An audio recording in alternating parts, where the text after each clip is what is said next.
Give him all the praise. Somebody is changing levels. You are going from glory to glory. Somebody is changing levels today. God is changing your status from glory to glory. If you are the one, why don't you wave your hands to the Lord? Wave your hands to the Lord. God is changing the covenant day of fruitfulness. Fruitfulness is all about producing results. Fruitfulness is all about moving from glory to glory. Fruitfulness is all about having something to show for what you are doing. Why don't you appreciate him? Because God is changing your levels. You are having result to show in your business, result to show in your family, result to show in your health, in your academics. Appreciate him. I hope somebody is not angry with God today. Are you sure you are not angry with God? Why don't you appreciate this God? Everything is working because God is at work. Thank you, Lord. Let him hear your voice. Gratitude. He's a good God. Our God is a good God. Celebrate him and give him the glory. We thank you. We thank you, Lord. We give you all the glory. In the name of Jesus. Before you take your seat, somebody is beside you that you must pray for. There is power in praying for your neighbor. Every good thing you wish others, God multiply it back to you. If it's also negative, it's the same. When you point one hand, one finger, like this, 4 returns back to you. So before you take your seats, you're going to turn to somebody. Please check the person you are turning to. If he's not smiling, don't turn. It's not by force. So that he won't show something wrong with you. Because this is the church of Jesus Christ. You must celebrate. Look at his face very well. Okay. Now, whatever you wish yourself, pray it for your neighbor right now. Pray for your neighbor right now. Lord, bless my neighbor. Increase my neighbor. Give my neighbor all round fruitfulness. Fruitfulness in the hand. Fruitfulness in his mind. Fruitfulness in family. Fruitfulness in spiritual life. Fruitfulness in his vocation. Going out and coming in. Let the heart desire of my neighbor be turned to testimony. Let my neighbor enjoy uncommon increase, uncommon progress, sweet addition to his life. Lord, there shall be no concern. Every concern, the life of this my neighbor is turned to testimony. Lord, you are visiting my neighbor today. You are giving my neighbor a new song to sing. My neighbor will not return the same way he came today. She will not return the same way she came today. Lord, you are increasing my neighbor, enlarging my neighbor, blessing my neighbor with grace and glory, favor, with laughter, with testimony. Thank you because you are confirming your word. In the life of my neighbor today, your word will not fall to the ground. In the life of my neighbor today, every word shall come to pass. Every word declared shall be converted to testimony. In the life of my neighbor. Oh, pray.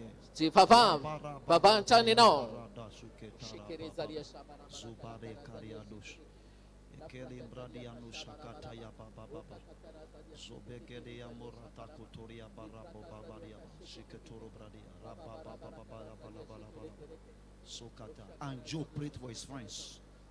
And the latter end of Job was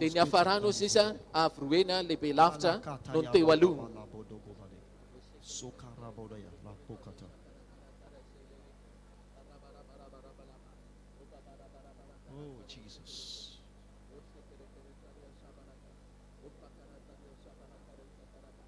Jesus, do it again. Do it again, Jesus. In the life of my neighbor, do it again, Jesus. Do it again, Jesus. Jesus, do it again.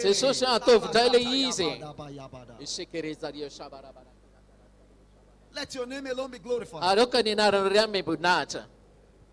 In Jesus' precious name. It is done. Every word you have declared over that neighbor, I see the effect multiplied over your life. In the name of Jesus. You will be the first to testify. After this service, God will give you a new song to sing. While we are still in the service, somebody will receive good news. In the name of Jesus. If you are that person, let your amen be the loudest. So shall it be. In Jesus' name. Why don't you congratulate that neighbor? Neighbor, congratulations. Because you will testify. You will testify. You will sing a new song. In Jesus' precious name. Please be seated. Welcome to 2021. Your year of supernatural turnaround. Congratulations. And one more time, I celebrate every father here. Happy Father's Day to every father here. In the name of Jesus. If you have any man beside you, tell him Happy Father's Day. Tell him you shall eat the fruit of your labor. So shall it be. In the name of Jesus. So God has a lot for us today. It's our covenant day of fruitfulness. Our anointing service. And it's also our Operation ANDRO service. Operation ANDRO is all about bringing people with you and pointing them to the Lord Jesus. Bringing them to the house of God in order to enjoy the blessings of the house. Hallelujah. In the house of God there are blessings. That is why David said in the book of Psalm 124 verse 1. He said, I was glad when they said unto me, let us go to the house of God. There are blessings you can never get in life until you appear on Mount Zion. Thank God for online worship. But the word of God said in Psalm 84 verse 7 that we read before to worship, he said they go from strength to strength. Every one of them as they appear before God in Zion. So anyone you bring to Zion becomes a plus to your life. There's a record for you when you bring someone to Zion. Why Zion? God has loved the habitation of Zion more than every other habitation. He said, beautiful things are spoken of thee, O city of God, O house of God. So, for those that brought people here today, I say to you, congratulations. And for the ones that were brought, I say to you, congratulations. on this special day called Operation ANDRO service, Amty andro manokana antsoina hoe opération Andréapy. every of your heart desires Ninina fandrifonao rehetra shall be turned to dia testimony ho lasa vavolombelona avokoa reny. in the name of Jesus Amin'ny Christ. anaran'i Jesosy Kristy. Father, we thank you Raha io misaotra for the privilege to hear your word. na mitombontsoa andrenyteninao. Somebody seated, could you speak to the Lord? Father, speak to me your word. No, ianao mipetraka eo sisy teneno tenanao hoe tsopa mitenena amiko androany. Speak your word to me. Tenenao amiko ny teninao. Ask him to speak his word to you. Mangatamba hiteny Speak aminao your izy. word to me. Lord, I want to hear you. Tenena amiko tompo te andrenyteninao a. Change my life. Ovay ny fiainako. Transform my life. Ovay ny fiainako. Renew my life. Avaoza ny fiainako. Asifimehezana ny vavako. Let there be fruits in my hands. Aoka hisy vokatra eto Let there tanako. be fruits in my life. Aoka hisy vokatra amin'ny Is fiainako. somebody speaking to the Misy Lord? olona mivavaka Let God miteny hear your voice. amin'Andriamanitra ve eto e? Sady eo ampipetrahana ihany ianao mivavaha. Let God hear your voice. Ataovy ren'Andriamanitra ny God will feonao. not do anything outside of his word. Tsy hanao ininona Andriamanitra ivelan'ny He teniny. sent his word and his word healed. Nandefa ny teniny izy ka He nanasitrana delivered them from their ary destruction. nanafaka azy tamin'ny fandriganana. Holy Ghost, take over. Fanahy-masina ho raiso tanany. Let your blood open the seal. Aoka ny ranao hanokatra an'ilay Let your blood loose the tombo-kase seal, ary amaha ilay tombo-kase giving everyone access to your word. ary amela ny tsirairay azy tafiditra amin'ny teninao. Ilay rakitsarabidy Said ny the word that I teninao. speak unto you, their spirit and their life. Izy ny teninao ny teninao dia fanahy sy Let the fiainana. spirit behind the word gain access to the life of Aoka God. ilay fanahy ambadiky ny teny ho tafiditra amin'ny Let fiainan'ny the olona word eto. produce testimonies, Ary aoka ny teninao hitondra vavolombelona. signs and wonders. Famantarana sy fahagagana. In Jesus' precious Amin'ny name. anarana tsarabidy Jesosy. Amen. Amen. Now we continue in our teaching series Toy isantsika raha ilay série for mpampianarantsika Sundays, isakalantsy. commanding signs and wonders from the platform of a revival. Tondra lohateny hoe mibaiko famantarana sy fahagagana eo amin'ny sehetry ny Commanding fifohazam-panahy. signs and wonders on the platform of a Mibaiko revival. famantarana sy fahagagana Part 3. eo amin'ny sehetry ny 3A, fifohazam-panahy. 3B coming up in the second service. tapany fahatelo a. Remember, we told us Tsarovy lazaiko tamintsika at the beginning of the month tamin'ny fiandohan'ity that volana the ity. prophetic focus for the month Fa- is I am for signs. Fifatsohana and ho an'ity volana ity dia hoe natao famantarana sy fahagagana. I am for signs and for wonders. Natao famantarana sy Will fahagagana. you say that with me? Avereny miaraka amiko e. Say with me, I'm for signs and for wonders. Teneny miaraka amiko e. Natao famantarana sy fahagagana. Hallelujah. So, Io zany a. in the time of revival, Amin'ny vanim-potoana fifahazam-panahy which we are now, izay misy antsika izao the midst of the year, atenatenan'ny taona June, July, jona sy jolay a. it is the right moment Tena fotoana mety zao for us to move the hand of God anetsehana ny in tanan'Andriamanitra our favor ampahita fidiantsika in order for us to bring to pass all the long-awaited desires of our heart. mba tanteraka zany fandritsifontsika efa ela be reny. Because the revival time is a time for everyone who will care to engage. Satria zany ny fifohazam-panahy dia natao fotoana ho an'ny rehetra izay vonona ny ampiasa What an'izany. about revival? Inona moa natao hoe fifahazam-panahy? Revival is the move of the Spirit Natao hoe fifahazam-panahy dia hetsika ny fanahy masina. that stirs the heart of men Manetsika ny fon'olombelona to be committed mba hanokatena to the advancement hampandroso of the kingdom. ny fanjakan'Andriamanitra. And whenever you are among those who are advancing the kingdom, Ary isaky ny hoe anisan'ireo mpampandroso you are fanjakan'Andriamanitra ianao bound to enjoy all-round dia fruitfulness. tsy maintsy hoe hisitraka ianao fahavokarana amin'ny lafiny rehetra. Haggai chapter 1 Agaitsiko voaloha, is a very long passage I would like us to quickly read now. lavalava ilay andin-tsotra masina hoe To set vakiana. the foundation for what I'm going to quickly say Mba hanehoana amintsika zany ilay fototra ny zavatra before we go to the horesahantsika session of the anointing, alohan'ny rosotsika amin'ny fanosorana. praying over every one of us, Sy hivavaka ho antsika rehetra trusting God for izay matoky an'Andriamanitra mba vokatra amin'ny lafiny fruitfulness rehetra. in your body, Amin'ny ateraky ny kibo fruitfulness in the work of your hands, sy ny asan'ny tanana, fruitfulness in your business fahavokarana amin'ny fandrarana, and in your career. fahavokarana amin'ny asa Haggai fivelomana. chapter 1. Agaitsiko voaloha. Somebody in Haggai. Misy olona ve efa amin'ny abakay toko voaloha? We go to verse 3. Andry fahatelo ary vaketsika. Say, then came the word of the Lord unto Haggai the prophet, saying, Dia tonga ny tenin'i Jehovah izy nentiny Hagai mpaminany manao hoe: is it time for you to dwell in your house? moa in andro tokony houses? hitoeranao amin'ny tranonao ve zao? While this house Ka lie nahoana waste? rava ity trano ity. Say, now therefore, said the Lord, Koa izao no lazain'i Jehovah, consider your ways. hevery ny lalànareo. You have sown much and brought in little. Efa mamafy be nareo nefa kely ny taominy. Ye eat but you have not enough. Mihinana nareo nefa tsy voky. You drink, but you are not filled with drink. Misotra nareo nefa tsy afa-po. You clothe you, but you are not warm. Mitafy nareo nefa tsy mafana. Now hear this. He that earneth wages, ary zay rehetra mahazo karama, he earn wages to put it in bag with holes. dia mahazo karama atao anaty kitapo loka. Thus said the Lord of hosts. Izao no lazain'i Jehovah tompo maro, hevery ny lalanareo. Verse 8.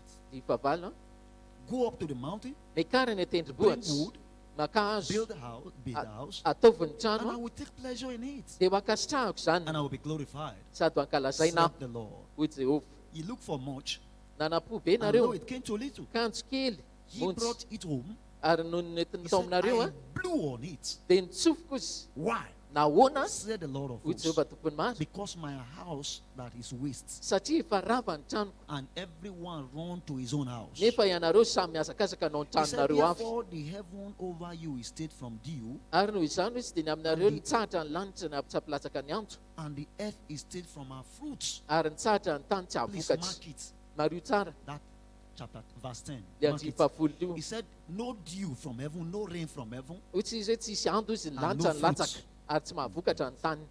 Mark it, please, if it's your Bible. Mario tsara ho ny raha baibolinao le izy.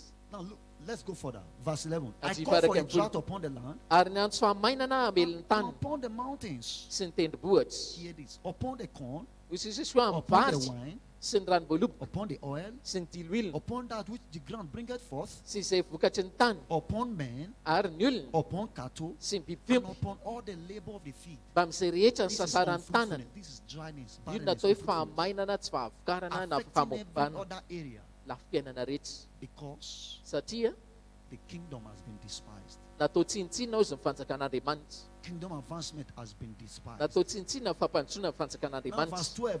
Then faharoa-ambin'ny Zerubbabel, the son of Shealtiel, Ary Zerubabela zanak Sealtiel and Joshua, the son of Josedek, sy Joshua zanak the Josadak, high priest, le mpisorona with be, all the remnants of the people, mba misisa rehetra they vahoaka, obeyed the voice of the Lord. dia niaino ny Even feon'i as Jehovah. we all will obey this message right now. Takantsika mihaino an'izao Even afatra as zao. we all will obey the voice of God this morning. Takantsika zao mihaino ny feon'i They Jehovah zao. obeyed the voice of the Lord their God Dia nakatsosa izy any feon'i and the Jehovah words Andriamanina izy of Haggai the prophet, sy ny teniny akay mpaminaniny, as the Lord God has sent him. ary arak'izay nandrahan'i Jehovah azy. And the people did fear before the Lord. Ary dia natahotra teo anatin'i Jehovah ny olona. Then spake Haggai, the Lord's messenger, in the Lord's message unto the Ary people, nambarany akay iraky Jehovah ny teny mpitondran'i Jehovah ho amin'ny olona, manao hoe, saying, nanao hoe, I am with you, momba anareo aho, saith the Lord. hoy Jehovah. Somebody shout hallelujah. Misy olona mikalelo mafy ve? Now, the season of revival is the moment Ka ny vanim-potoana fanjampana where zany dia the fotoana presence of God is so evident, mavesatra be ny fanatrehan'Andriamanitra. where the presence of God is so real,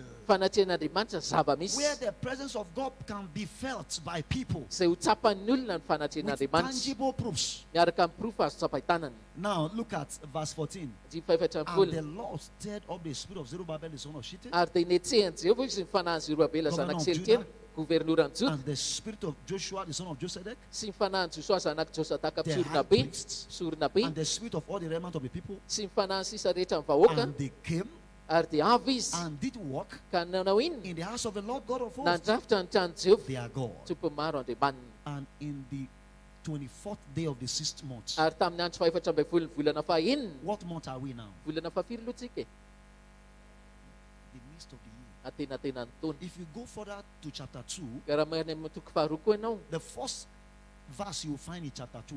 ny He andiny said, voalohany in the lazainao 7th izy month, hoe amin'ny volana still the fahafito, midst of the year. mbola atenatenan'ny taona ihany dia fifazam-panao izy. In the 21st day of the month, Amin'ny faharaiky amby roapolo ny volana fahafito dia tonga indray just teny like we have Jehovah. been hearing the word and the word will yet come. Tahaka ny fandresantsika ny ten'Andriamanitra ary mbola ho avy ny Speak teny. now to Zerubbabel, the son of Shealtiel, Tenena izy amin'ny Zerubabela zanak governor of Sealtiel, Judah, sy governoran'i Juda, and to Joshua, the son of Josedek, sy amin'ny Joshua zanak Josadak, and the high priest, mpisorona be, and to the residue of the people. ary amin'ny sisa vahoaka hoe, Now hear this, revival involves everyone from the pulpit to the pew. dikany hoe fahazam-panahy No zany dia one is manetsika ny exempted. rehetra avy eto pilipitra sy ny rehetra, Everyone that cares to engage, sy rehetra vonina zany you hanokatena are implicated positively. dia isy afiatraka tsara The ianao result to show. miaraka amin'ny vokatra azo aseho. May God implicate you. Enga ny Andriamanitra nisy vokatra anao. Oh, your amen is not sounding like one under a Ny revival. amenanao izy ohatrany tsy ao anaty fivazam-panahy zany. if you are implicated by God, raha ianao mantsy nasian'andriamanitra vokatra marina, everything about God rubs off on you. izay rehetra momba an'andriamanitra akasika anao daholo. And if God is on your side, Ary Andriamanitra ny amin'ny tombonao, no devil can stand against you. tsisy devoly sady When joro they anaty stand ianao. against you, they go down. Rehefa mijoro anaty ianao izy dia ho lavo izy. And if God is on your side, Ary Andriamanitra momba anao everything will work together for your good. dia hiara-iasa soa ny zava-drehetra Will ho you shout a anao. big amen? Ka manaova amen mafy. The word of the Lord came Tonga ny fitenin'i Jehovah to all of the people, from the pastor, ho an'ny olona rehetra, avy amin'ny pastera, olona, dekona lahy sy vavy sy ny rehetra, the members, new members. mpikambana sy mpikambana vaovao, ny vafo. Hear this. Ianao He ity, said, who is left among you, verse 3, andihy fahatelo that anjotoko saw fafo. this house in our first glory? Isa moa no mbola sisa aminareo izay nahita ity trano ity amin'ny voninahiny taloha, fa manaona kosa He said, fahitanareo azy zao. is the comparison as a thing of north? Fampitahana hoy izy amin'ny tsinitsinina ho amasonareo ty. Yet now be strong. Nefa mahirezaka Oh, ity Zerubbabel. ry Zorobabely, What's your name there? atao ve ny Oh, anaranao? Victor, be strong. Mahireza ry Sirus ho Jehovah. Are they hearing what I'm saying? Are you with me? Enonao ve aloha ny lasahako hoe miaraka amiko ve ianao e? You are sure? Tena azo antoka fa Put miaraka your amiko name ianao. there. Atao ve ny anaranao? Yet now be strong. Oh, Nefa Victor, put your name mahirezaka there. ity ry Sirus ho Jehovah. Said the Lord. Be strong, Mahireza O Joshua, ry son of Joshua. Josedek, Sy mahireza ry the high Joshua sanaka priest. Josakada. And be strong, Ary mahireza all the people of the land. ianareo vahoaka Every rehetra, member of Winners Chapel International ry Glory Land. mpikambana rehetra fiangonana Be strong. mpandresety Gloryland, mahireza, Be strong, mahireza said the Lord, ho Jehovah. and do what? And work. Ary maninona izy? Be Miasa, engaged. manokana Be teny, involved. aoka noka teny, Engage. manokana Be teny, strong mahireza, and work. miasa. Why? Nahoana? I am with you. Fa izany momba Somebody is anareo. excited. Misy olona metanetana ve Somebody eto? say, God is in this place. Misy olona ve miteny eto hoe eto Andriamanitra? Somebody say with me, God is working in this place. Avereny koa hoe Andriamanitra miasa eto amin'ity toerana ity. Oh, I'm only hearing the fathers. I can't hear the mothers. Ohatra ny ray mpianakaviana ihany no rehefa ny vehivavy tsy Say, bary mihitsy. God is in this place. Teneny hoe eto amin'ity toerana ity Andriamanitra.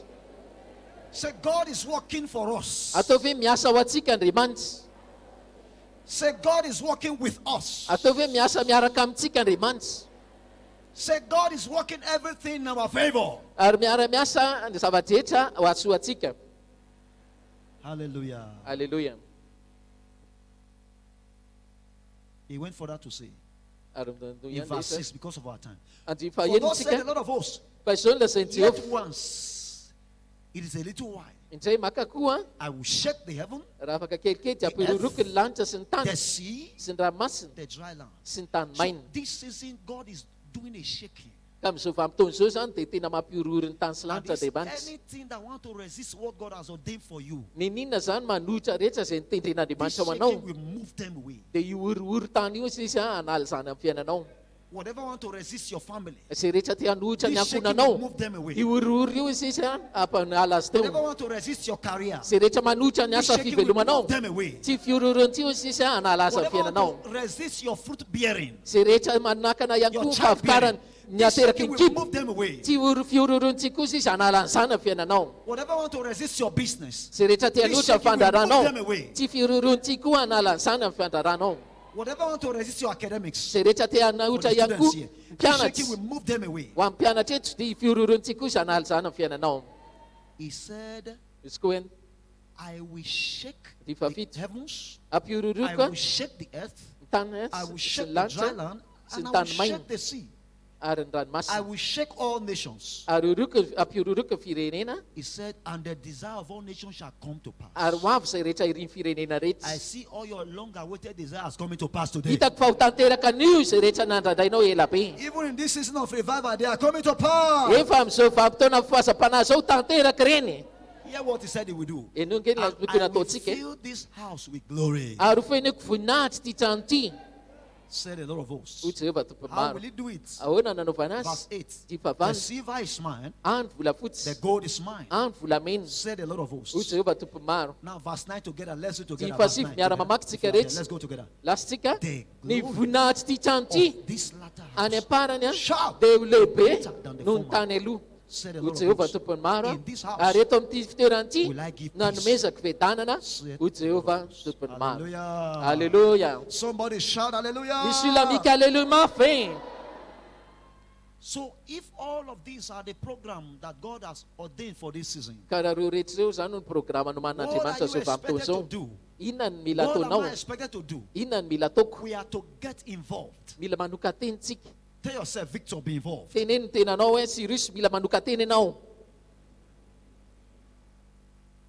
Say it convincingly. Victor, be involved. Oh, they are not responding. What's happening? Is it because of the weather?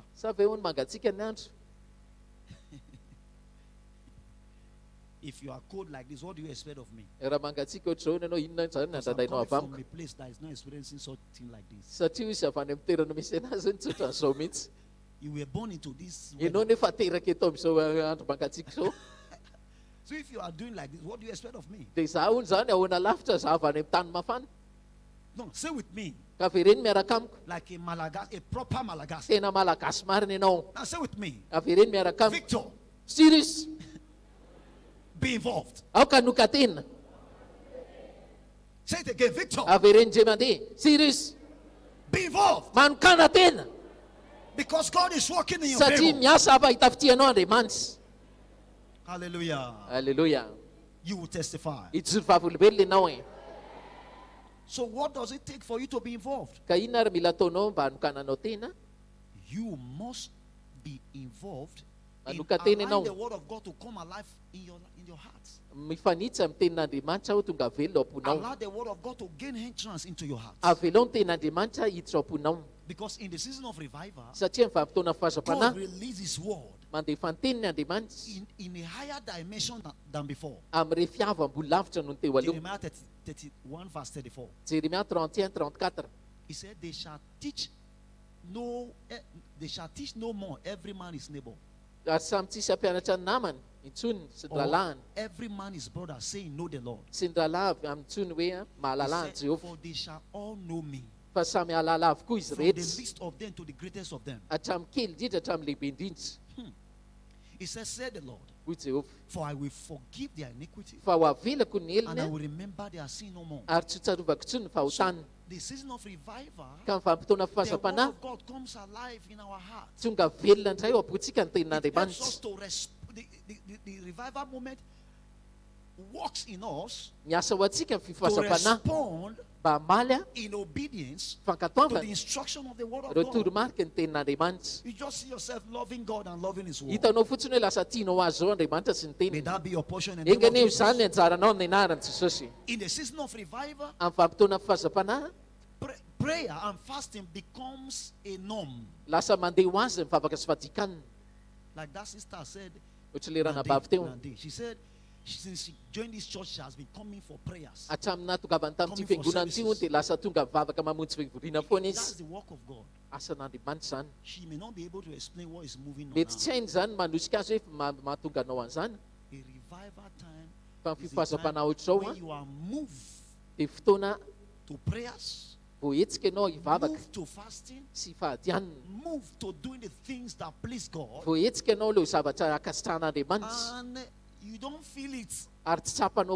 You are not wearied down. Because it is the Spirit of God stirring you to do it. May somebody be stirred up this morning.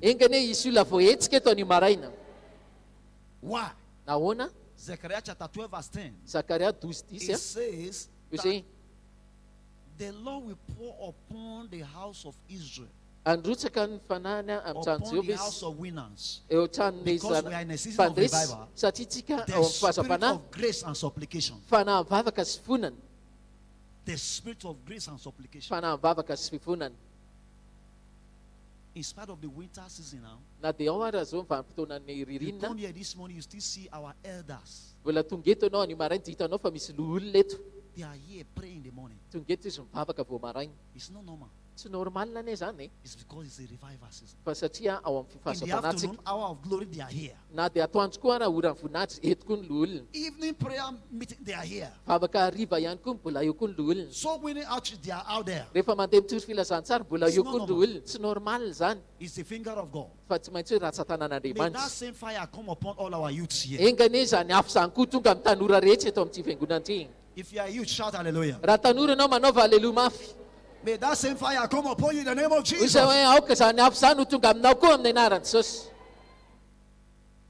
See, in the season of revival, our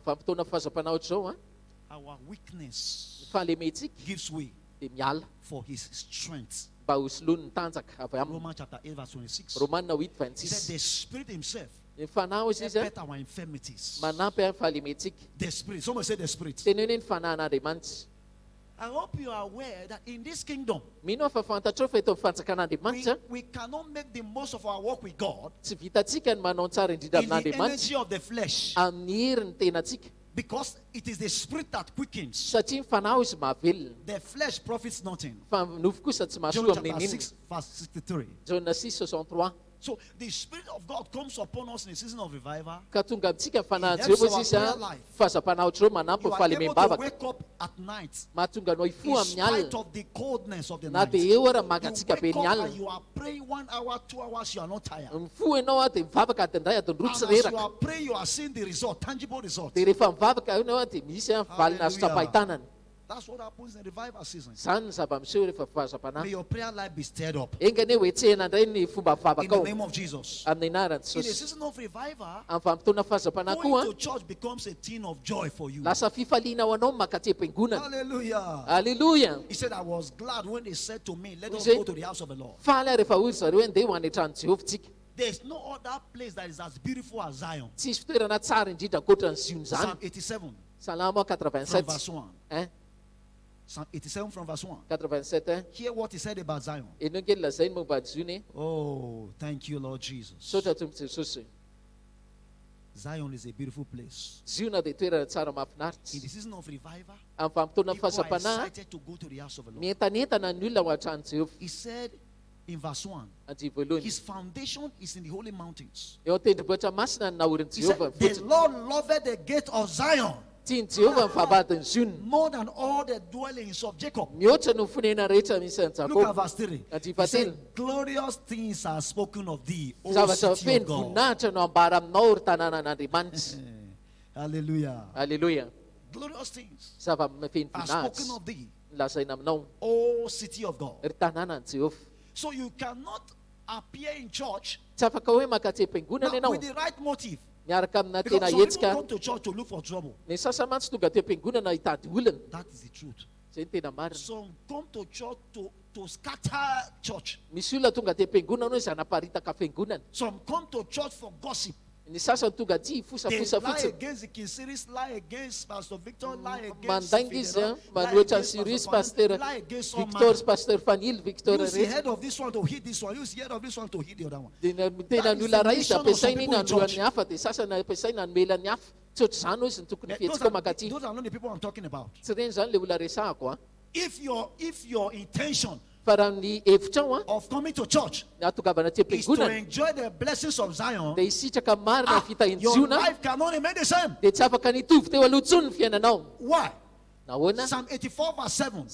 He said they go from strength to strength. They go from faith to faith. They go from grace to grace. They go from glory to glory.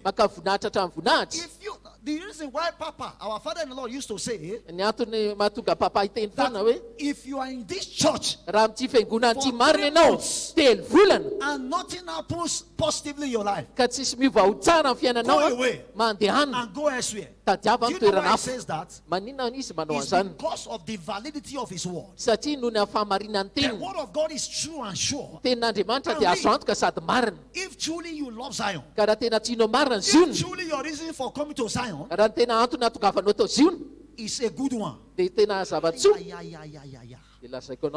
life has no other option than to go forward, irrespective of what is pursuing you. Now, in case you have been here and you have a clear heart and things have not been working well for you, today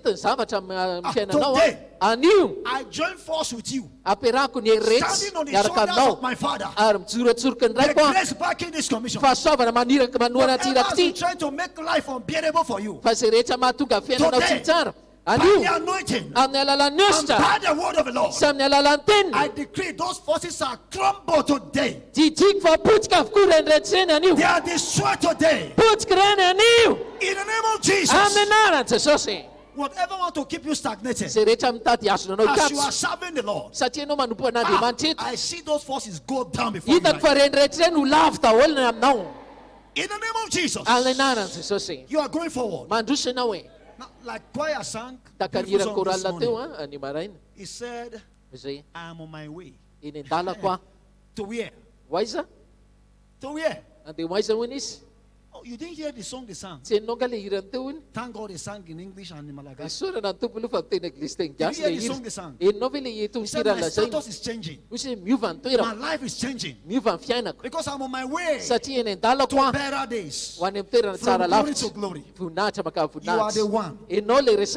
You are the one changing glory. You are the one changing levels. From glory to glory. From glory to glory. Shout hallelujah. Hallelujah. Your hallelujah is it's not. Are you sure this is Winner's Chapel Glory? Are you sure? Now shout a big hallelujah. Amen. Amen. So when you appear in Zion, your life is not permitted to remain the same. Amen. Amen. So that's what happened in the season of revival. Hallelujah. What do you stand to enjoy this season? What do you stand to enjoy? For everyone actively involved, everyone engaging in prayers, sharing flyers, on the go, compelling people to come to church, reaching out to the lost, helping the needy. Everyone involved in this revival season. What do you stand to enjoy? I'll mention two things quickly. In the second service, we'll hear the remaining ones. Two things you enjoy. In the season of revival, financial blessings are released. Did you hear the testimony of that sister? How many of you had that testimony? And we have been hearing many others like that. Money that was not solicited for. He said, Pastor asked us to pray. Was that not what she said?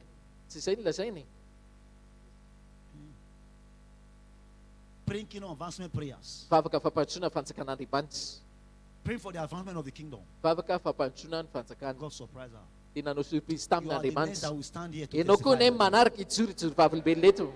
That's it. Zechariah chapter 1 verse 17. Zechariah 1:17.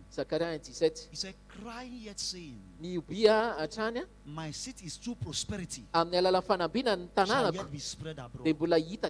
Do you know why God will so bless you this season? Because he knows that when he will ask for it, you won't hold back. See, you have not seen anything yet. God will so bless Christians this end time that unbelievers will see you. They will be begging you. Please now, when are you going to church? Please, I will follow you. Because they will see the glory of God over your life. That is the truth. Because the scriptures cannot be broken. Please make yourself available. Let God know that you are ready. Let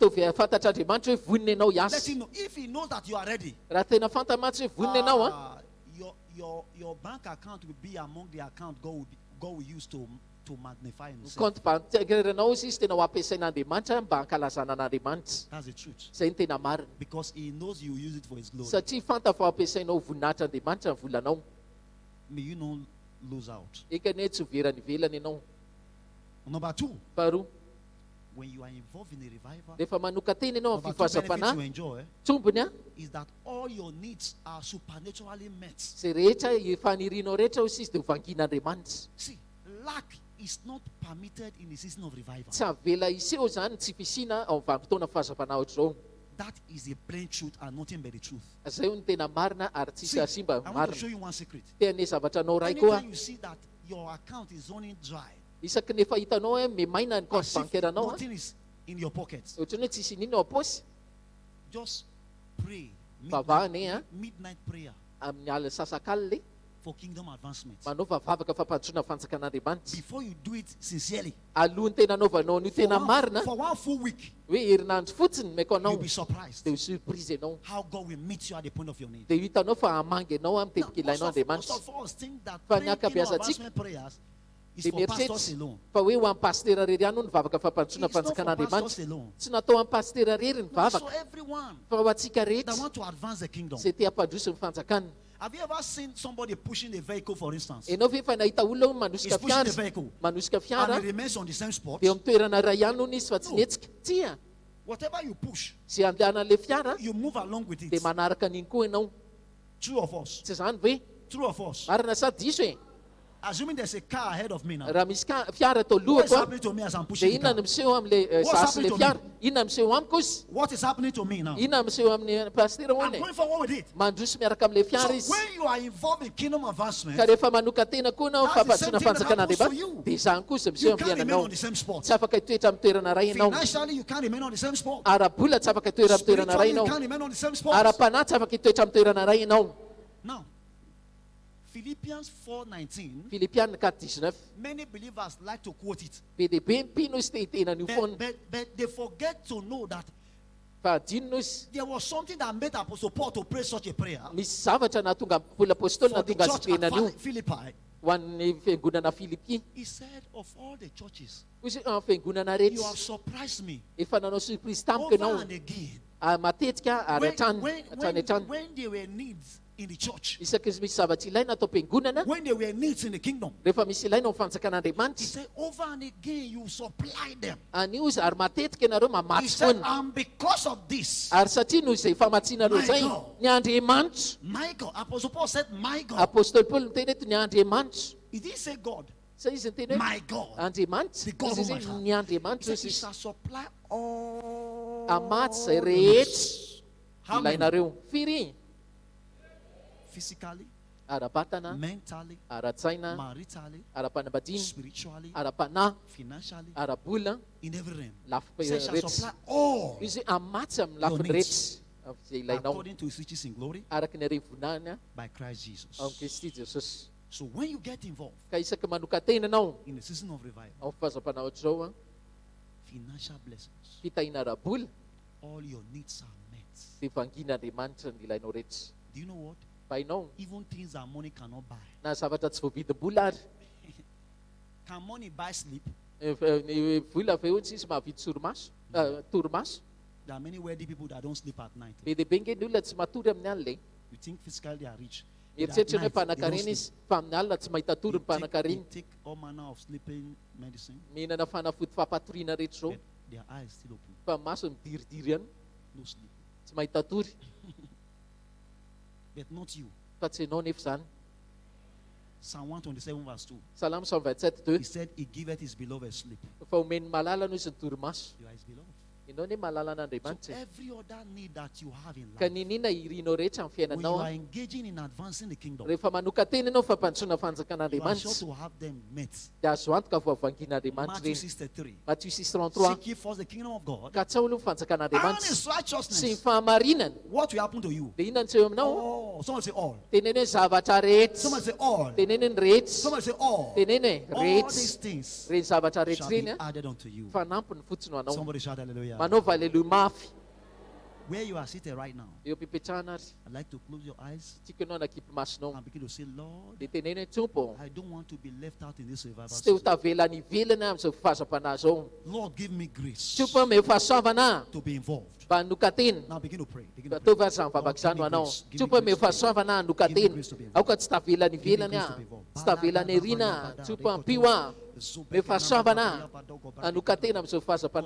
Give me grace, Lord. Give me grace. In this season of revival, it's not by power, it's not by might, but by your spirit. Oh, Holy Ghost, release your spirit. Release the spirit of the Lord upon me. Oh, release the spirit of the Lord upon me. Help me, Lord. Help me, Lord. Help me, Lord. Oh, help me, Lord. Are you praying? Make sure you are praying. Help me to be on the go for Christ. Reaching out to the lost.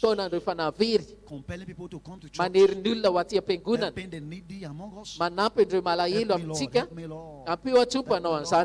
Appearing always in the house of God. Help me, Lord. Help me, Lord. Thank you, Lord. In the name of Jesus. Stand to your feet. Let's stand to our feet. Stand to your feet.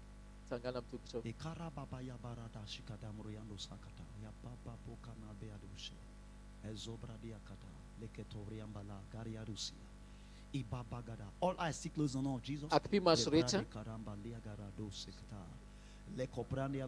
Holy Ghost, you are the Spirit of truth. Be convinced. Holy Ghost, do your work.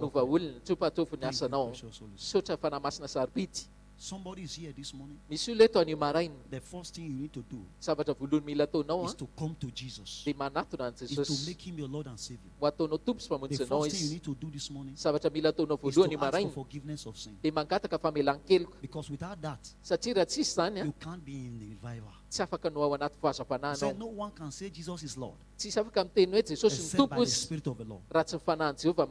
So you must first make your relationship with him put it in order. So somebody is here. You want to come to Jesus? You want to make him your Lord and your Savior? I'm praying for you right now. Raise your right hand above your head. Raise your right hand above your head. Thank you. Thank you. God bless you for that hand. Yes. Raise it up very well. I want to pray for you. Father, I thank you for these precious ones.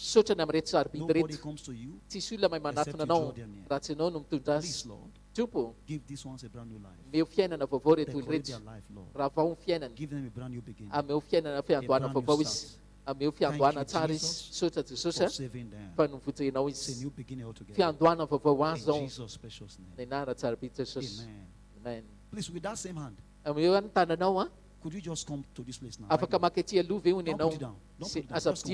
Ushers, help them. The rest of us be clapping for Jesus right now. Clap for Jesus as they are coming. Clap for Jesus as they are coming.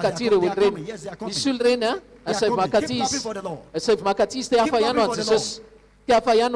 Is that all you can do for Jesus? Is that all you can do? Oh my God. Oh my God. Oh my God.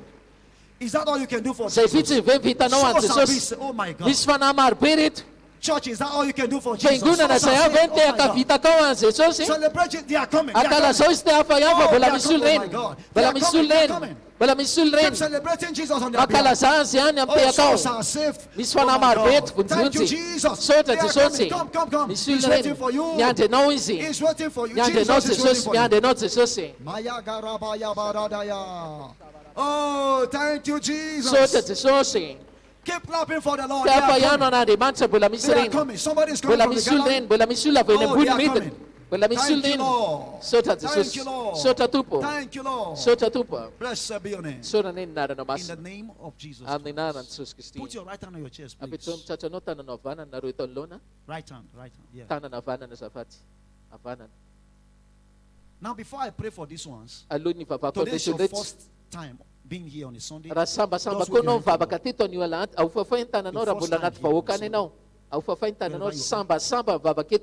first time here on a Sunday like this.